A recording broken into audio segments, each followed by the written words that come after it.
no la grabo. Ay, te oye muy bien. Ah, sí, doctor, es ella. No es mi hermana. Bueno, vamos a continuar con ¿Le pagan a la luz? los temas de choque. Hoy vamos a comenzar con el monitoreo hemodinámico. Sabemos, pues, realmente a modo de introducción que el choque, por definición, es una alteración, una desregulación entre el aporte y el consumo de oxígeno para mantener, pues, la demanda metabólica de los tejidos, que eventualmente va a resultar en una disfunción celular de no haber una intervención oportuna, pues, en estas alteraciones. Entonces, pues, hoy nos vamos a enfocar en unos parámetros que van a medir la microcirculación. Realmente, pues, sabemos que el oxígeno va a desempeñar un papel esencial en la vida aeróbica, ya que es, pues, el receptor final de los electrones en la mitocondria, desde donde se va a proveer la energía, pues, como ATP hacia todo el organismo. Aquí, pues, se pueden reconocer tres pasos esenciales, pues, inicialmente, pues,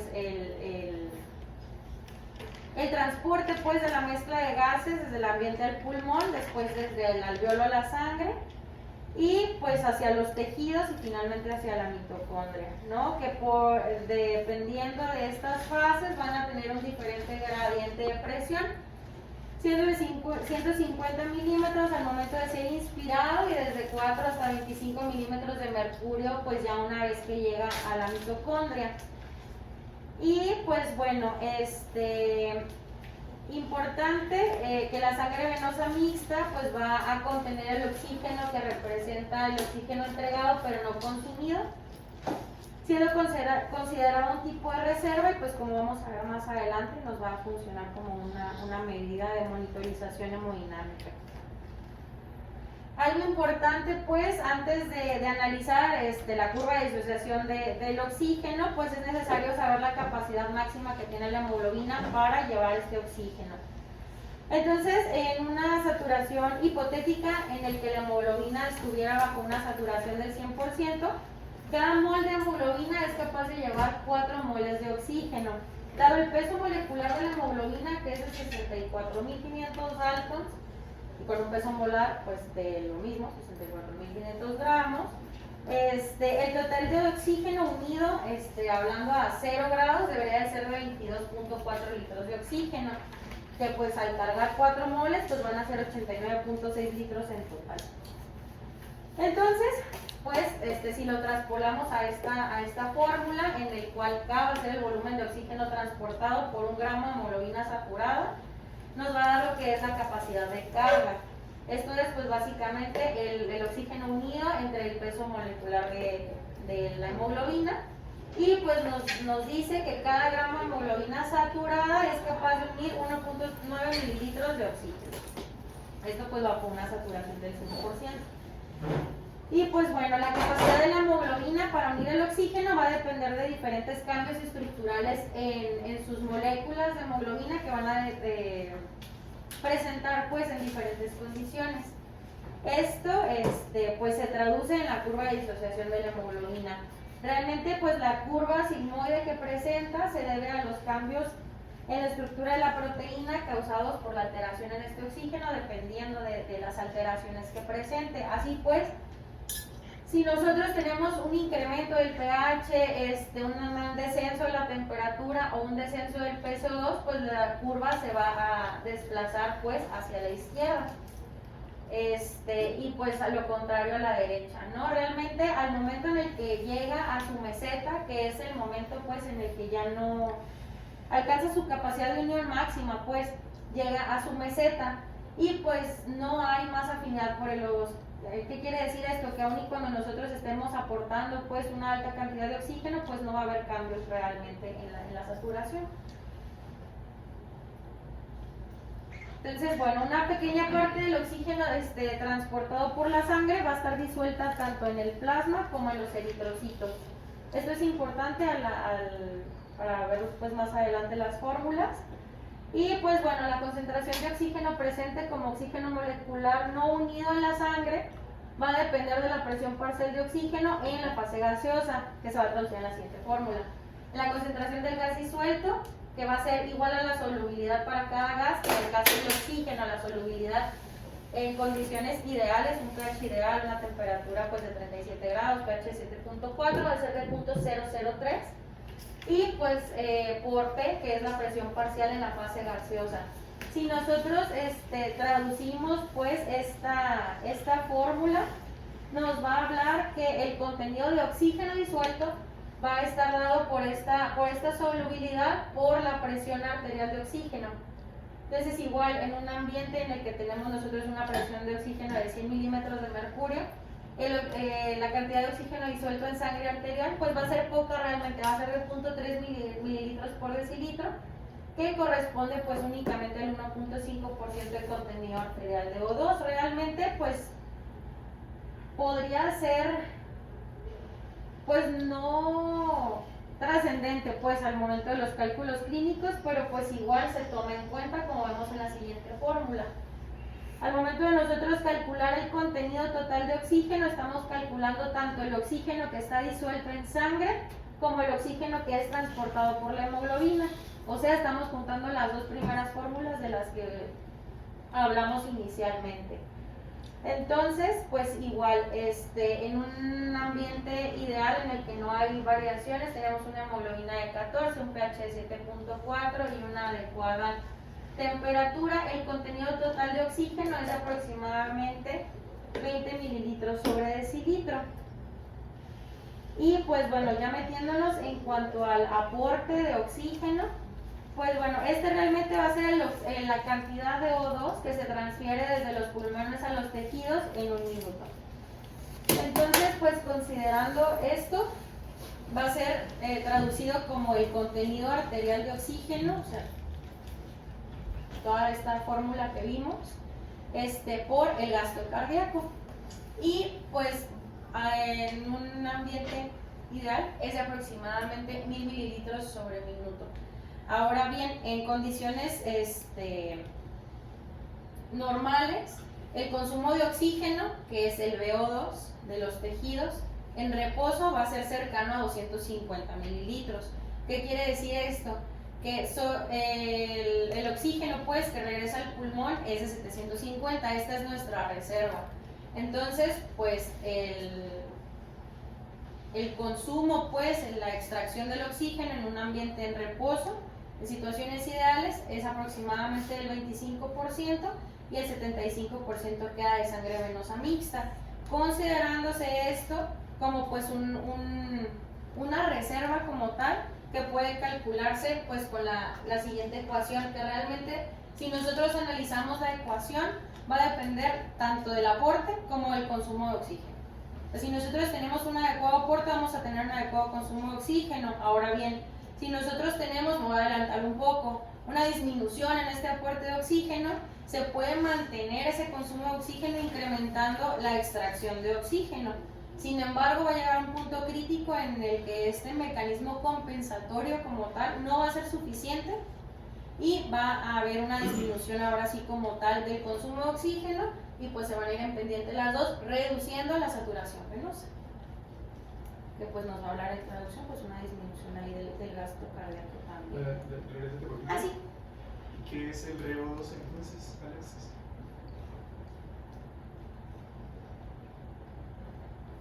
Porque vamos a poner un punto como de orden en toda la expo. Estamos viendo que el estado de choque puede también definirse como una alteración entre el aporte de oxígeno y el consumo de oxígeno. Por lo tanto, ¿qué implicación clínica tiene el REO2? ¿Qué es el REO2? Es la tasa o la relación entre el consumo de oxígeno y el transporte de oxígeno. Ajá. Y la importancia es que el punto crítico que mencionaba Diana, normalmente el aporte de oxígeno es 5 veces más alto que el consumo de oxígeno. Así es. Es muy importante porque el REO2 va a ser diferente en cada tipo de tejido.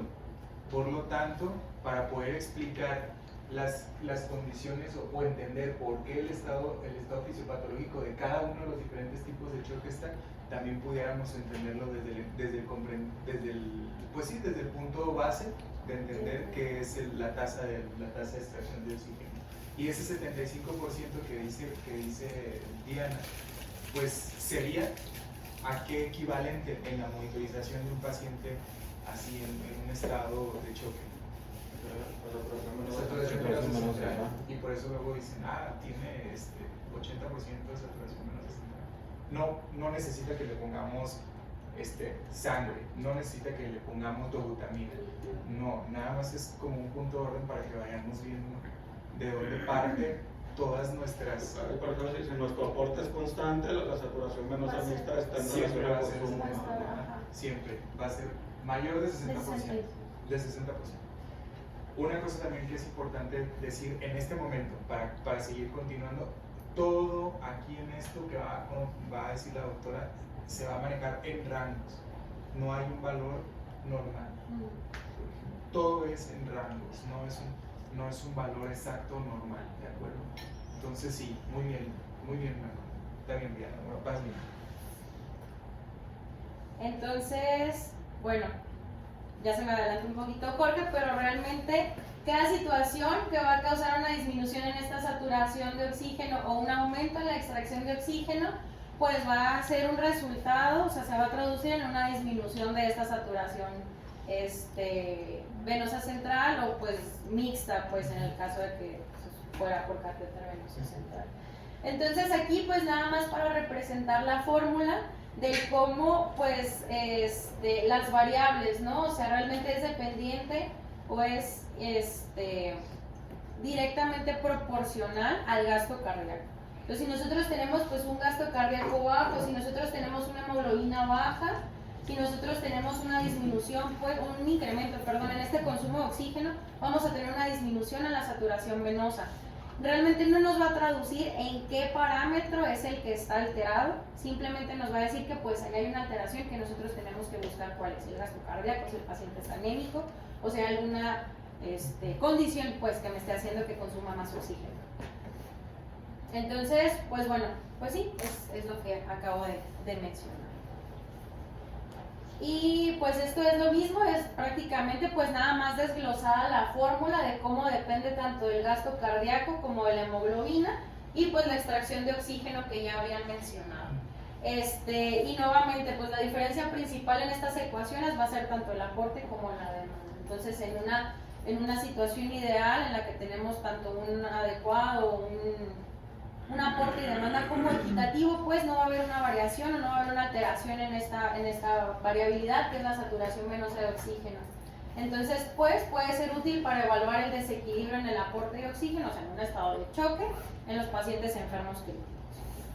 Y pues como mencionaba, realmente cuando este aporte de oxígeno está disminuido, pues se puede mantener debido a estos mecanismos compensatorios. No nos habla exactamente de qué, pero pues nosotros tenemos que ir a buscarlo, ¿no? Si nosotros tenemos una saturación venosa de oxígeno baja, puede ser dos cosas, o que el consumo esté incrementado o que mi aporte esté disminuido y me esté alterando pues esta extracción, ¿no?, de oxígeno.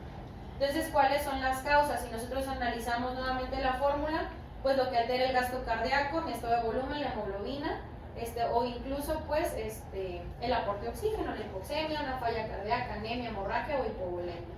O en el caso que incremente pues el consumo de este oxígeno, pues condiciones que incrementan pues el estrés como tal, fiebre, dolor, escalofríos, incremento en el trabajo respiratorio, que pues como vamos a ver más adelante incluso se considera un predictor a la extubación.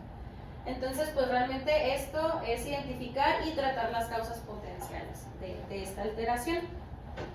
Algo importante a mencionar, y como pues ya también lo había mencionado el doctor Pablo, es que realmente no hay un valor que nosotros consideremos, está arriba de 65, está ideal.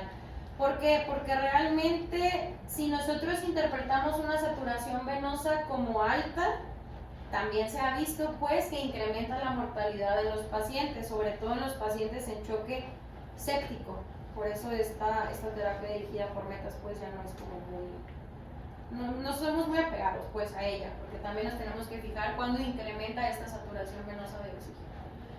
Entonces pues bueno, intervenciones. Si la saturación está baja, pues obviamente evaluar qué es lo que está alterado y pues intervenir en ello antes de que llegue a este punto en el cual se traduce en una crisis energética que vamos a ver más adelante. Si está normal, pues realmente ver si tiene algún otro parámetro que nos hable de disfunción tisular, ya que la saturación venosa pues no es el único parámetro para nosotros evaluar esta disfunción. Y pues si está alta, igual evaluar el lactato, evaluar el delta CO2, si hay alguna alteración que nosotros tengamos que realizar alguna intervención, y pues no quedarnos con que nuestro paciente está bien en este caso, también hay una alta mortalidad. ¿De qué me refiero con esta crisis energética? Pues realmente sabemos que esta producción pues, de energía se necesita, ¿no?, para mantener las necesidades fisiológicas del organismo. Entonces, pues en pacientes que sufren esta alteración en el transporte de oxígeno, pues va a haber como un ciclo. Inicialmente va a permanecer pues la producción de energía adecuada. Posteriormente se va a mantener adecuada, sin embargo, a expensas de estos mecanismos compensatorios, como ya había mencionado, ¿no? Pues el incremento en ese consumo de oxígeno para mantener pues un adecuado aporte. Y pues finalmente, si nosotros, que este es como que el punto crítico, detectar el mecanismo compensatorio, si no se hace una detección oportuna y una intervención oportuna, pues es cuando vamos a observar la producción energética inadecuada, y pues en este caso llegar incluso a la disfunción mitocondrial, apoptosis, necrosis, y pues ya un estado de choque irreversible. Entonces, pues bueno, algo importante a mencionar es que ¿por qué no nos guiamos en estos parámetros que nos dictan una producción adecuada de energía?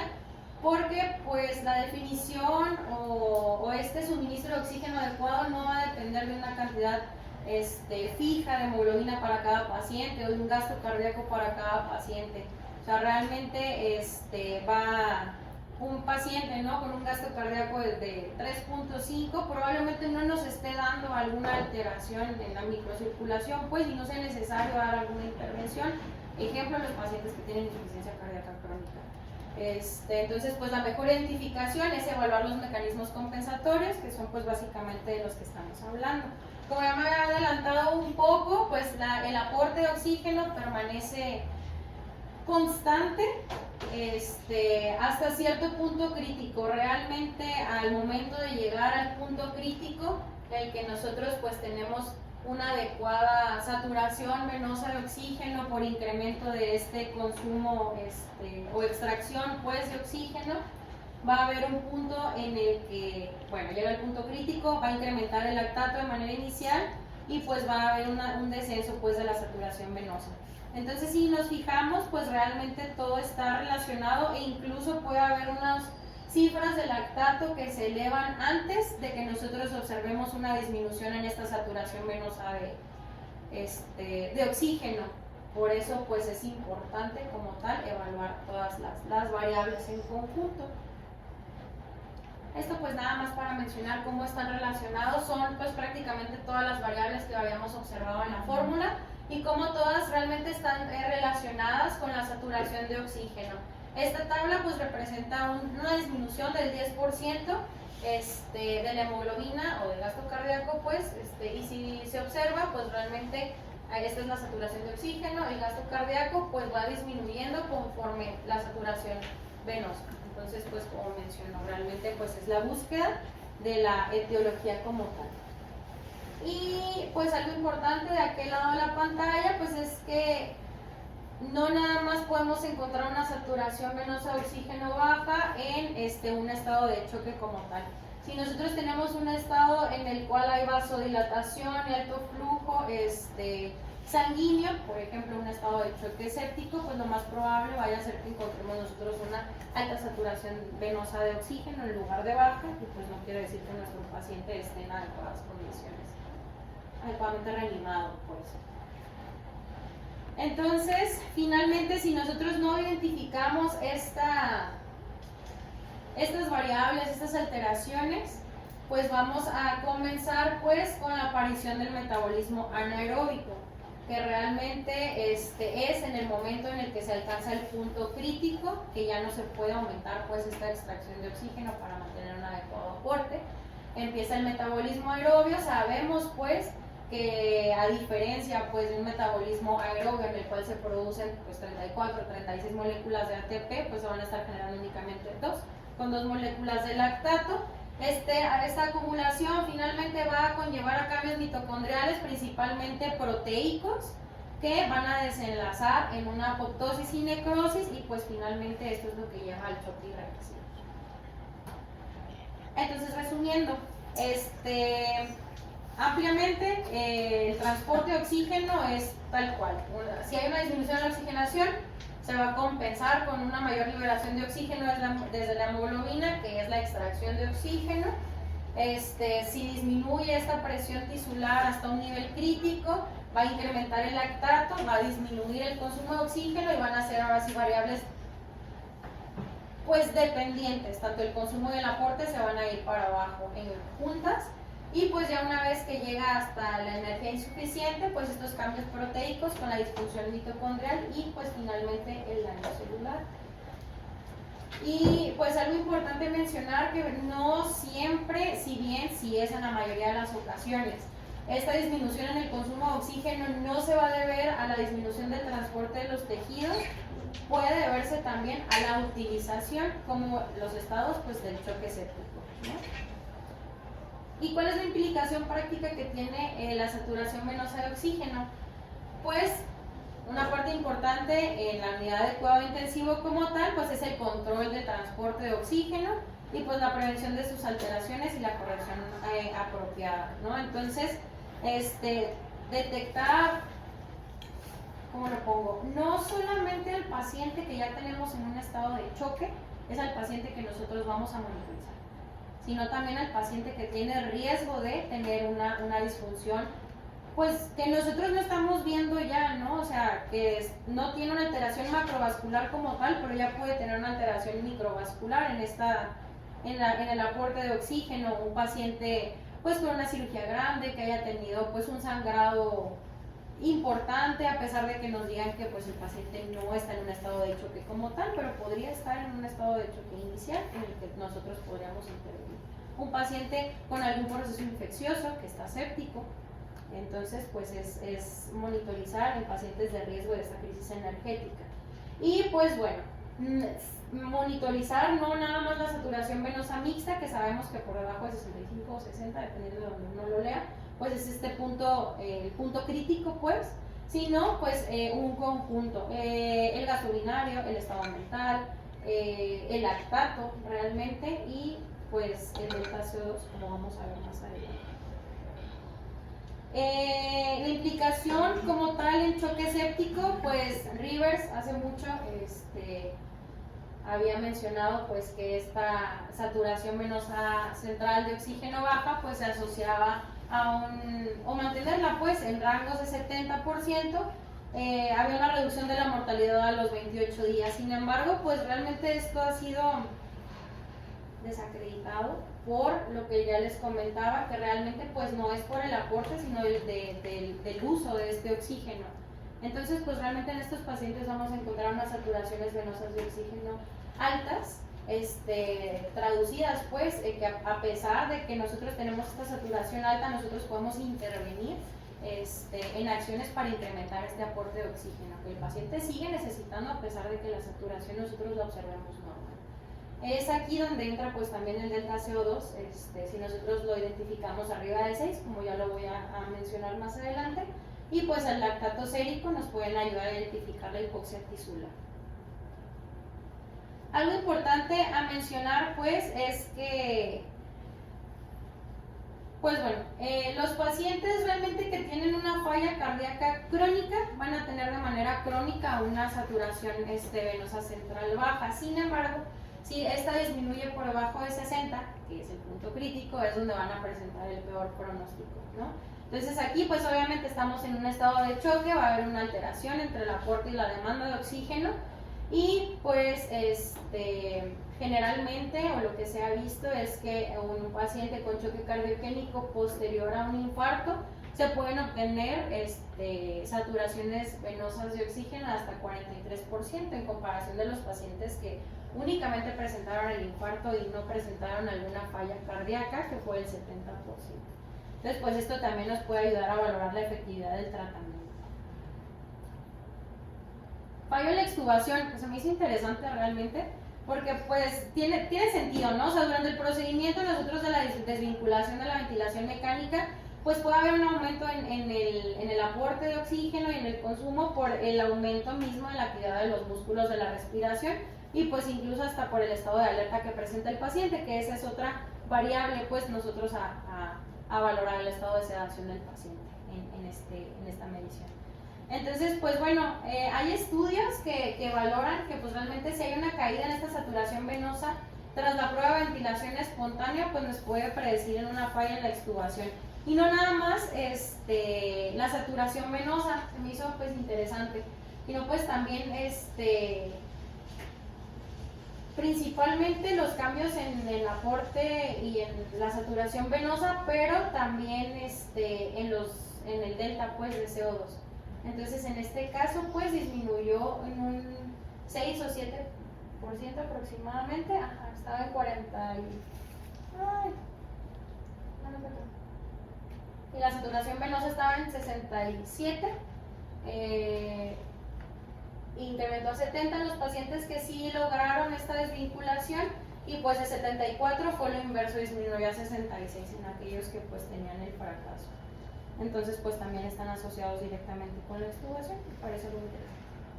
En cuanto a la transfusión, pues realmente el estado de anemia pues es la causa más común de la alteración de este aporte de oxígeno en los pacientes críticamente enfermos. Algo igual a mencionar es que el paciente con una anemia crónica va a tener una saturación venosa central de oxígeno pues baja y esto pues no va a implicar pues que se tenga que hacer alguna otra intervención. Hay pautas pues que nos dicen que si el paciente tiene una hemoglobina por arriba de 10 pues realmente no amerita una transfusión, por abajo de 7 pues a todos se les transfunde y hay como una brecha, ¿no? O sea, hay muchas guías que dependiendo de la patología de cada paciente nos ponen una meta diferente para la hemoglobina. Entonces, pues, el uso pues, de la saturación venosa de oxígeno para detectar estas alteraciones de la extracción pues, de oxígeno podría ser útil para detectar si el paciente tiene un bajo gasto cardíaco secundario pues, a una anemia, que podría valorar pues, la transfusión sanguínea. Pero pues también tiene limitaciones. ¿Cuáles serían? Como ya mencionaba, pues la falla cardíaca crónica, que realmente pues van a presentar una saturación pues baja de manera crónica, los pacientes con anemia crónica y pues realmente se sabe o hay una pauta para actuar cuando nosotros tenemos una saturación baja, sin embargo no está claro cuando la saturación está alta, que es cuando intervienen pues las otras variables. Que pues ya como había mencionado, como la sepsis y la ventilación mecánica. Y pues nos vamos a saltar a la brecha pues de CO2. Realmente sabemos que en condiciones de normoxemia el dióxido de carbono va a ser pues un producto catabólico pues generado durante el ciclo de Krebs, pero vamos a ver más adelante pues que había mencionado y pues su producción va a estar directamente relacionada con el consumo global de oxígeno. Si nosotros lo traducimos en esta fórmula, pues, que realmente pues, es el consumo de CO2, va a estar dado por el consumo de oxígeno por el RQ, que realmente pues, es el cociente respiratorio, varía de cada tejido, pero va de 0.6 a 1 aproximadamente. Entonces, pues, el delta CO2 aumenta únicamente, pues, si el aumento compensatorio de este gasto cardíaco pues es insuficiente para la eliminación de ese CO2 adicional que se está produciendo pues en situaciones de hipoxia o de un bajo aporte pues energético.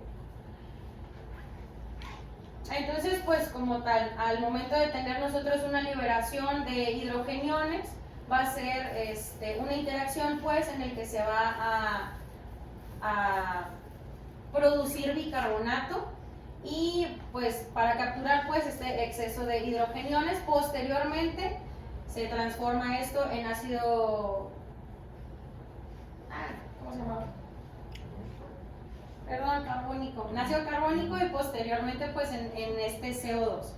Entonces la excreción del CO2 realmente pues es un fenómeno pasivo y pues se va a difundir a través de la capa lipídica de las células y los eritrocitos para pues convertirse en el bicarbonato y los hidrogeniones. ¿Cómo va a excretarse y transportarse en la sangre? Pues son realmente 5 mecanismos. El principal va a ser pues a través de bicarbonato, también puede estar como CO2 disuelto, pero realmente esto es el 5%, mediante ácido carbónico, como ya mencionaba, con su relación, por la relación que tiene, con el CO2 y el agua, y principalmente pues en bicarbonato. El 90% del contenido de CO2 que nosotros tenemos pues va a ser a través de bicarbonato. Eso pues es nada más la representación que había mencionado. Y pues esto es como que el punto importante. Realmente a una temperatura y una presión estándar nosotros tenemos en la sangre 48 mililitros sobre decilitros de contenido de CO2. Ahora, mientras esta sangre va fluyendo, va a recoger 4 mililitros adicionales, que estos se van a traducir en la sangre venosa en 52 mililitros sobre decilitro. Algo importante, que es aquí como que el punto en el que el CO2 empieza a incrementar en la sangre y empieza pues a recolectarse más en ese flujo sanguíneo, es que en ausencia de la actividad enzimática, pues para transformarse en bicarbonato, por estas alteraciones en el lecho capilar, que hay un bajo flujo, pues se va a ir acumulando este CO2.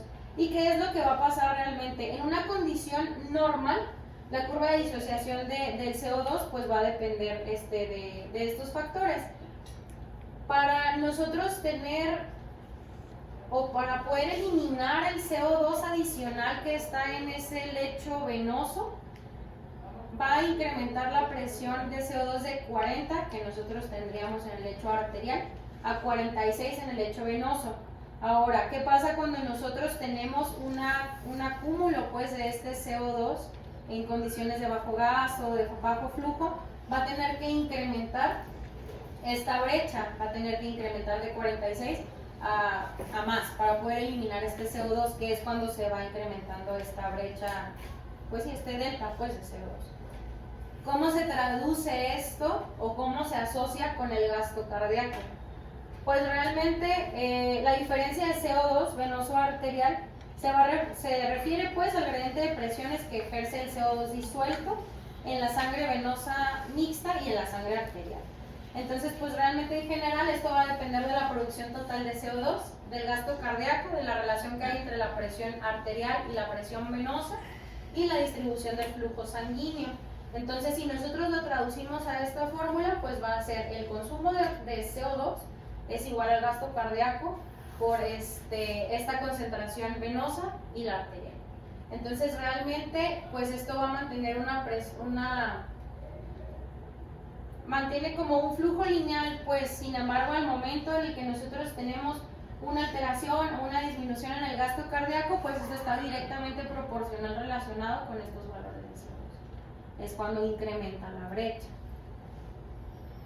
Entonces, pues bueno, igual en hipoxia tisular, este consumo pues de CO2 disminuye a pesar de que se esté generando este CO2 anaeróbico y pues la relación pues va a ser inversa.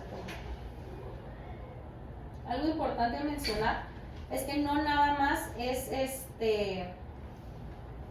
no únicamente el gasto cardíaco como tal pues va a tener una repercusión sobre esta brecha de CO2. O sea, si nosotros tenemos en este panel, por ejemplo, que es en condiciones normales, que nosotros tenemos nada más esta diferencia, pues hay un adecuado flujo sanguíneo, un adecuado gasto cardíaco, pues realmente el efluente venoso pues se va a cargar nada más con esta brecha o diferencia pues de 6 milímetros de mercurio porque hay una eliminación adecuada.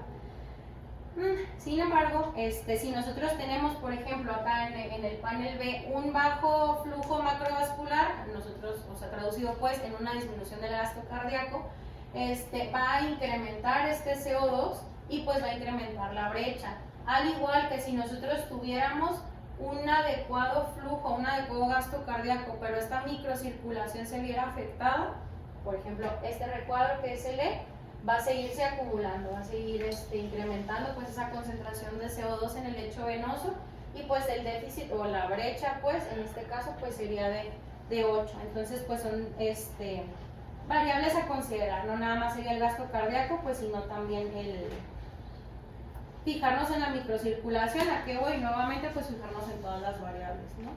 Entonces, pues, ¿cuál es la relevancia clínica de evaluar esta diferencia venosa y arterial de CO2? Pues realmente va a evaluar variaciones del flujo sanguíneo durante condiciones anormales, tanto inflamatorias como no inflamatorias. Realmente puede aplicar también a procesos sépticos como procesos pues, de estado de choque, ya sea cardiogénico o hipovolémico por bajo gasto. Como han mencionado, pues realmente es inversamente proporcional esta relación. A menor gasto cardíaco que nosotros tengamos, va a haber un incremento en esta brecha, siendo el punto de corte 6 milímetros de mercurio, por lo que habíamos mencionado pues de estas diferencias de presiones para mantener esta adecuada eliminación de CO2 del organismo. Entonces, pues bueno, si nosotros agrupamos estas dos variables ya mencionadas, si nosotros tenemos esta brecha mayor de 6 milímetros de mercurio asociado con una saturación venosa de 70, como ya he mencionado, que en el choque séptico pues tiende a ser incrementado, después de una reanimación inicial, pues ya está asociado con una disfunción multiorgánica más severa. Pues ¿qué quiere decir esto? Pues que ya se llegó al punto crítico, pues ya de la disfunción mitocondrial. Y pues obviamente a nosotros tener niveles más altos de CO2, vamos a tener niveles más altos de lactato, y esta depuración o aclaramiento del lactato también se va a ver afectado y va a disminuir, y pues sabemos que eso está directamente proporcional asociado con la mortalidad. Entonces, bueno, ¿cuál es el uso de esto para valorar el pronóstico de los pacientes críticos? Realmente pues fue un metaanálisis en el que se evaluó si este gap de CO2 elevado predecía un peor pronóstico en los pacientes críticos, pues que ya habían sido reanimados inicialmente. Y pues valoraron otras variables, tales como la estancia en UCI, la duración de ventilación mecánica, el requerimiento de inotrópicos o incluso la necesidad de una terapia de sustitución renal. Y pues bueno, fueron 21 estudios, la mayoría de ellos fueron observacionales, y en lo único que se asoció pues fue que un incremento de delta CO2 sí se asociaba con la mortalidad, así como asociado pues con los niveles de lactato, que eran pues prácticamente directamente proporcionales. Sin embargo, pues no se asoció como tal a un incremento de la estancia hospitalaria, ventilación mecánica o pues el tratamiento de sustitución renal. O sea, nada más fue con las variables pues de la microcirculación común. Y pues el lactato, realmente el lactato todos lo conocemos, se produce realmente en todas las células humanas como parte del producto o uso intracelular de la glucosa. Entonces, pues partiendo de esto, tiene un metabolismo tanto aerobio como anaerobio. Este metabolismo pues realmente va a generar 2 moléculas de piruvato y 2 moléculas de ATP, hablando nosotros de un estado de choque bajo gasto en el cual se utiliza un metabolismo anaerobio. Y pues principalmente pues el piruvato se puede metabolizar a partir de diferentes vías, sin embargo la más común es la conversión de piruvato a lactato a través de la lactato deshidrogenasa. Entonces pues bueno, durante una hipoperfusión tanto manifiesta como oculta, el aumento de este lactato, consecuencia del metabolismo anaerobio, pues nos puede predecir sobre alteraciones en esta microcirculación y pues realizar intervenciones tempranas. Pues esto es nada más para hacer la mención que hay una generación pues tanto aeróbica como anaeróbica. La anaeróbica pues ya todas la conocemos, realmente en un ambiente de bajo gasto en el que nosotros tenemos un bajo flujo, pues va a incrementar esta glicólisis anaerobia, en la cual pues se van a generar 2 moléculas de ATP, 2 de piruvato, que a través de la lactato deshidrogenasa pues se va a convertir a lactato.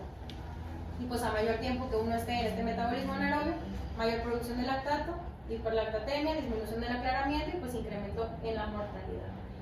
Y pues nada más para mencionar que pues también existe una glicólisis aeróbica, que esta realmente, a pesar de que nosotros no tengamos un bajo flujo o un bajo gasto, se va a producir en situaciones de estrés. De la misma manera, pues va a generar 2 moléculas de ATP, 2 de piruvato y se va a terminar en hiperlactatemia. Y pues de implicación clínica, realmente, pues aquí son 2 las variables o grandes variables pues que se han propuesto como representantes de la hipoxia tisular. Una ya la habíamos mencionado, pues es la diferencia del contenido venoso arterial, bueno, el delta CO2, pero hay una relación, pues es la relación del contenido venoso arterial sobre la relación arterial a venoso. Y pues si esta relación o este índice sale arriba de 1.4, pues nos favorece pues de que este metabolismo o esta acumulación de lactato se está produciendo en un metabolismo anaeróbico, porque pues hay que diferenciar entre el anaeróbico y el aeróbico. Entonces, como posible fuente de esa producción de lactato. Y otra pues sería la relación de lactato-piruvato, o sea, la producción de piruvato que desencadena pues en la conversión a lactato.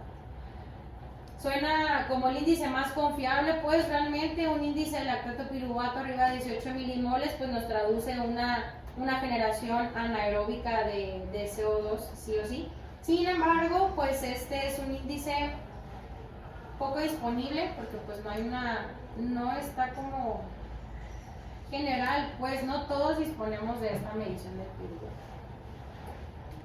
Y pues como tal el aclaramiento del lactato se define como tal como un cambio en los niveles de lactato entre 2 puntos de tiempo. Realmente no hay una definición o un consenso como tal.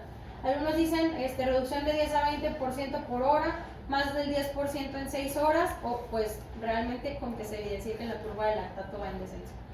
Entonces, ¿en qué traduce esto? Realmente en pacientes reanimados exitosamente, la producción de lactato va a disminuir en relación con esta reperfusión o con este cese del metabolismo anaerobio y pues la desactivación de la respuesta adrenérgica que pues también nos va a estar produciendo un lactato de manera aeróbica.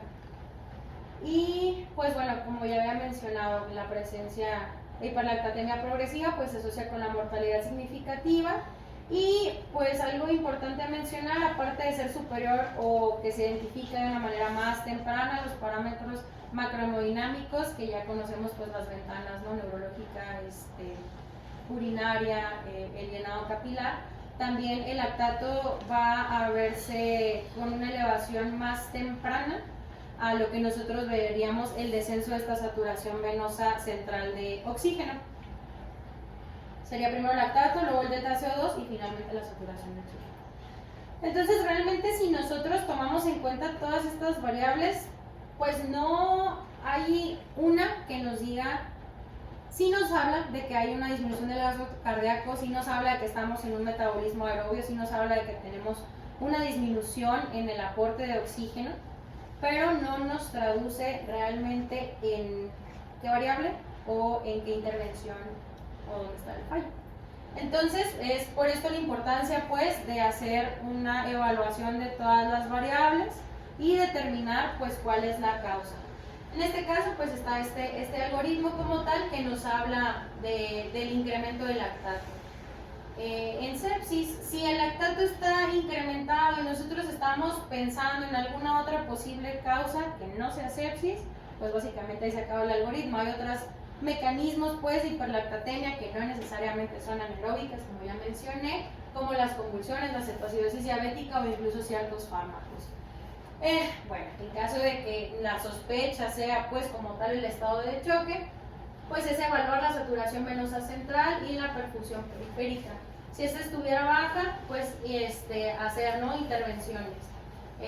Si esto mejora, pero el lactato está aclara, pero no tiene un adecuado aclaramiento, que también se ha visto que hasta permanece en el 50% de los pacientes con sepsis incrementado, pues es cuando se mide el delta CO2. Y así el delta CO2 se está incrementado, también se hacen intervenciones para pues reducir esto, ¿no? O sea, básicamente pues se actúa sobre las 3 variables.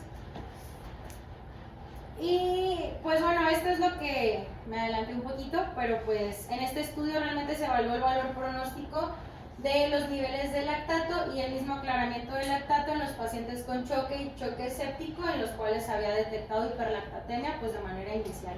A estos pacientes pues realmente se incluyó a todos los pacientes entre enero de 2016 a diciembre del 2019 con diagnóstico de choque séptico. Algo a mencionar pues es que estos pacientes ya habían sido reanimados mediante líquidos en una sala de urgencias. Y pues qué fue lo que se observó, se incluyeron a 733 pacientes, bueno, se evaluaron pues de los cuales realmente se pudo incluir al final solo a 363 y pues únicamente 215 sobrevivieron. Hubo una tasa de mortalidad del 40.8% a los 30 días, pero ¿qué fue lo que se observó? Que el lactato a las 6 horas en los pacientes que habían fallecido pues era mayor que aquellos que sobrevivieron al final. Y pues el lactato, el aclaramiento del lactato como tal pues fue menor en estos pacientes. Acá me faltó esto. Creo que ya fue todo. Es que traía otro, bueno, el otro nada más hablaba pues como de las variables como tal, lo voy a mencionar, pero bueno. Pero pues estudiaron, ¿no?, las diferentes variables y se estudiaron al ingreso a las 6 horas y a las 24 horas, 2, 6 y 24 horas. Y realmente se observó que en estos pacientes había una disminución más temprana del delta CO2, posteriormente de la saturación venosa, y en prácticamente como el 50% de los pacientes continuaba incrementado el lactato. O sea que realmente nos habla que no nada más es dependiente de estas alteraciones pues del estado de bulimia, ¿no?, sino que hay otros parámetros, otras cosas que resolver. Y pues mencionaba como un estancamiento. A partir de las 6 horas pues el incremento de la saturación venosa pues iba incrementando de una manera más lenta pues. Y pues eso. No sé si me falta algo. No sé lo del lactato, el aclaramiento, tú le dijiste cómo va descendiendo, pero pues es principalmente hepático y renal, entonces pacientes que llegan a tener algún daño renal, o sea, el aclaramiento todavía es menor, es más lento, entonces lo vamos a tener persistentemente elevado, pues, a pesar de que ya haya mejorado al paciente clínicamente, ¿no?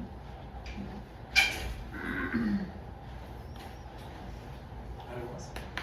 No, pues nada más agregar de lo de, pues de lo de la, de lo del delta de CO2, que pues se ha visto que pues hay varios protocolos, ¿no?, para ver si se puede utilizar como una forma de reanimación de los pacientes. Falta mucha evidencia al respecto, pero parece ser una mejor, sobre todo en algunos casos, por ejemplo en la sepsis, un mejor indicador de falla en la microcirculación.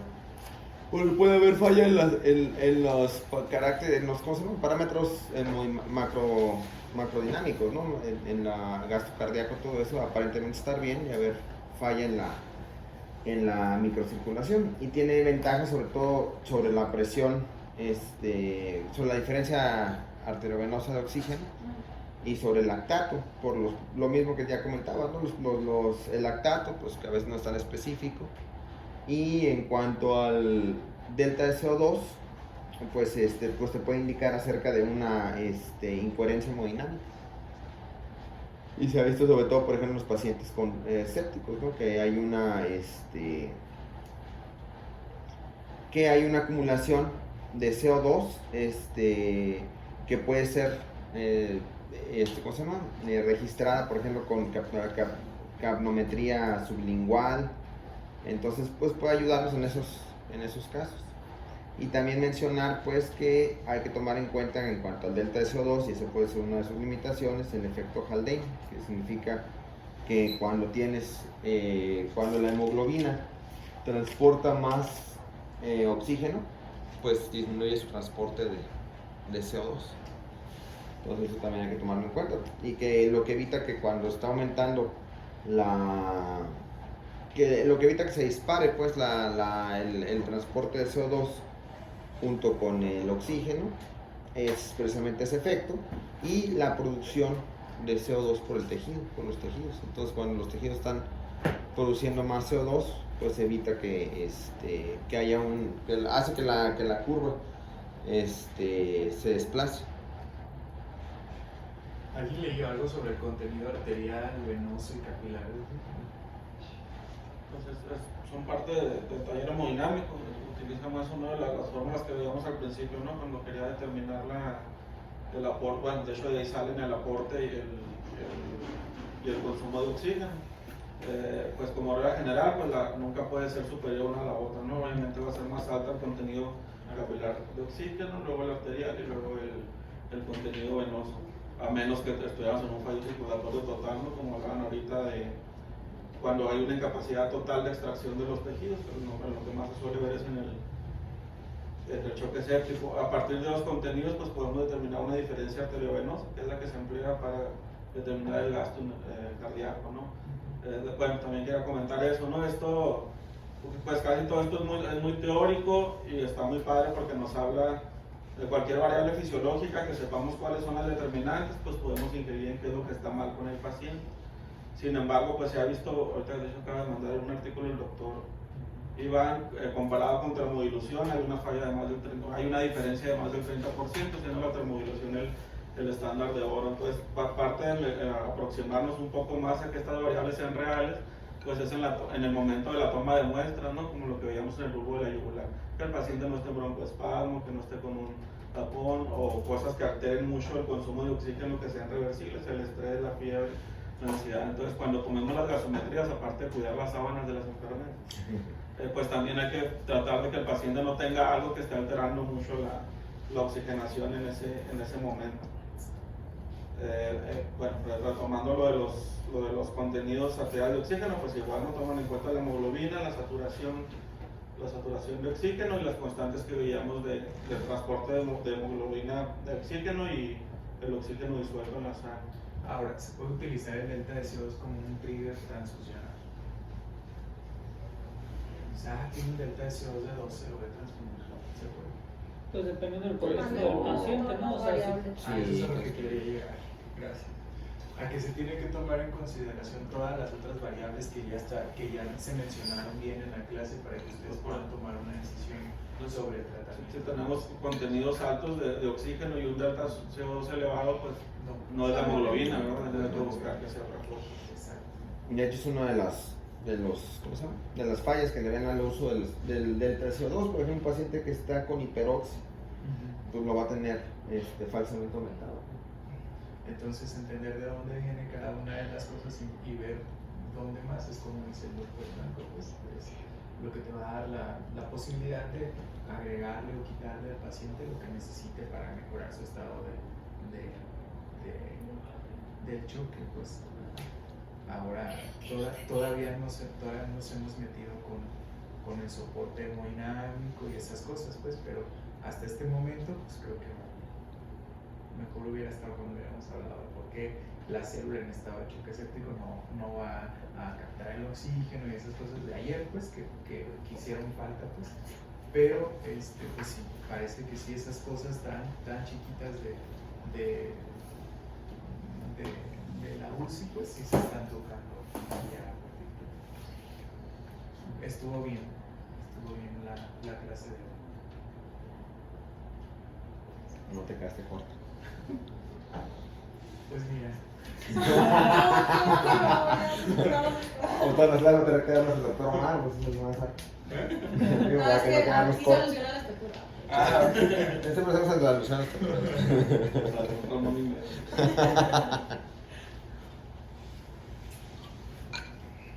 ¿cuántos ramones y medios para tomar la cantidad del paciente? No. Como 4.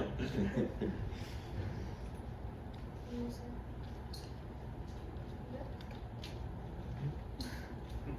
Nada más lo que mencionaste, que no son parámetros teóricos, más bien son parámetros de laboratorio, se puede decir, ¿no? Sí. Son parámetros que se miden en situaciones controladas, en un laboratorio, temperatura y todo. Y lo que sí es a lo mejor a veces no tan aplicable en la clínica porque no tenemos de entrada esa situación, ¿no?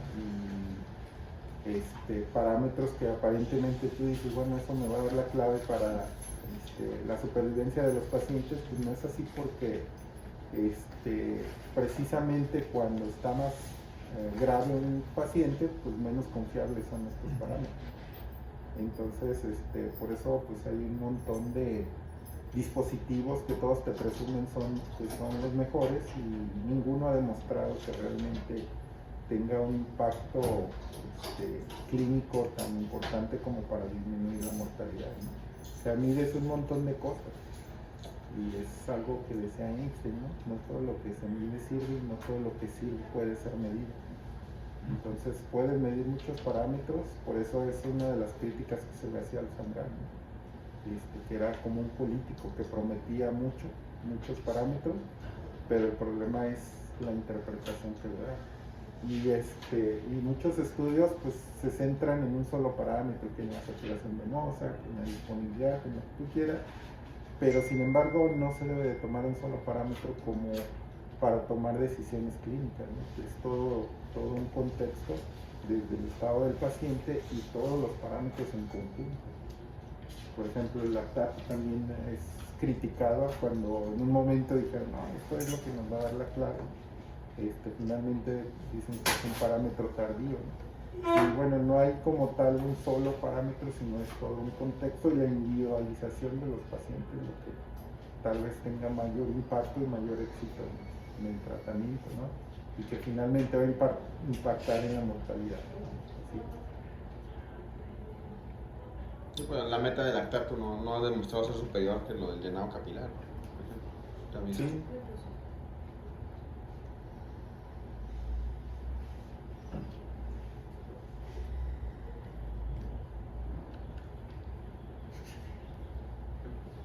Solo te faltó mencionar el 2,3-difosfoglicerato, ¿no? Que es importante en la Altera fisiología de la disociación. hemoglobina.